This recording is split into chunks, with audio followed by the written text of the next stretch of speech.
ये हमारे दिल्ली के विद्यालयों की शिक्षा की व्यवस्था। जो कमरा बन सकता है 5 लाख में, वो इन्होंने बनाया 33 लाख में। और ये हम नहीं कह रहे, ये रिपोर्ट है। इस रिपोर्ट को पढ़ने के बाद कोई भी चौंक जाएगा कि जिस शिक्षा की बात करते हैं उसका देखिए स्थिति क्या है। आप जान के हैरान रह जाएंगे कि इन लोगों ने नंबर ऑफ रूम्स बढ़ाने के लिए, उस लूट को बढ़ाने के लिए टॉयलेट को भी कमरों का नाम दे दिया।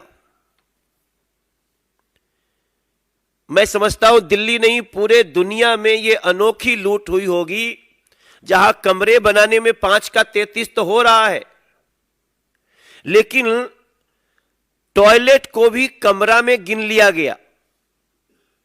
यह रिपोर्ट कह रही है इन 194 schools 1214 toilets were constructed. Toilets were counted and projected as classrooms by Delhi government.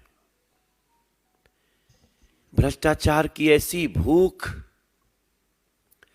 मैं समझता हूं यही कारण है जहां आज एक बच्ची जीवन मौत से जूझ रही है, चलता हुआ पंखा गिर जा रहा है। अगर इस देश में, दिल्ली में कोई भी सुनेगा दिल्ली के स्कूल में बच्चे पढ़ रहे होते हैं तो पंखा गिर जाता है, उस अभिभावक की स्थिति क्या होगी? दिल्ली सरकार में स्कूल में पढ़ाने वाले अभिभावकों की स्थिति क्या होगी? और यह पहली बार नहीं हुआ है, यह पहले भी कई बार हुआ है, लेकिन उसके बाद भी बड़े बेशर्मी से इसको सर्वश्रेष्ठ ऐसे लोगों को पुरस्कृत करने की बात करते हैं लोग। आपको जान के दुख होगा, अभी तो शुक्र है बेटी की जान अभी लगता है कि बच सकती है, मगर इसके ऊपर उनका जवाब नहीं आएगा। मनीष सिसोदिया, अरविंद केजरीवाल गैंग का जवाब इस पे नहीं आएगा। आपको जानकर के हैरानी होगी कि ये सेमी परमानेंट स्ट्रक्चर बनाते हैं स्कूलों में, जिसके कारण पंखे गिरते हैं। अब सवाल उठता है, what is semi permanent structure?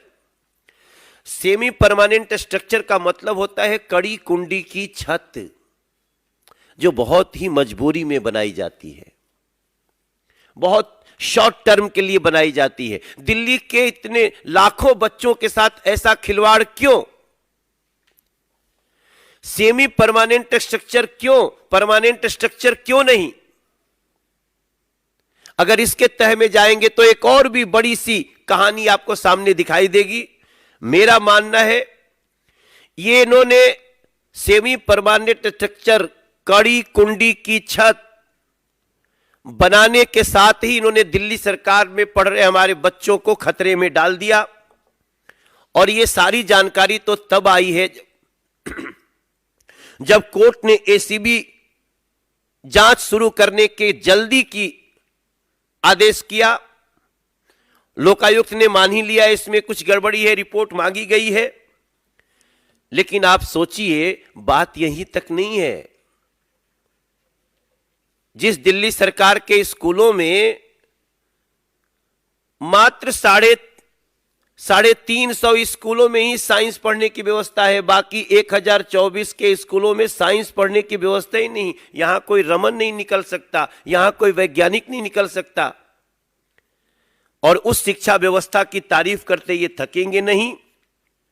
हमारी आवाज को आप मानहानि लाकर चाहे जितना भी रोकने की कोशिश करो, अरविंद केजरीवाल, मनीष सिसोदिया, लेकिन आपको यह जवाब देना होगा कि दिल्ली सरकार ने 5 लाख का कमरा 33 लाख में कैसे बनाया, टॉयलेट्स को भी कमरा क्यों गिना, और आज बेटियां, बच्चे असुरक्षित क्यों हैं, स्कूलों में पंखे क्यों गिर रहे हैं, इसका भी जवाब आपको देना होगा।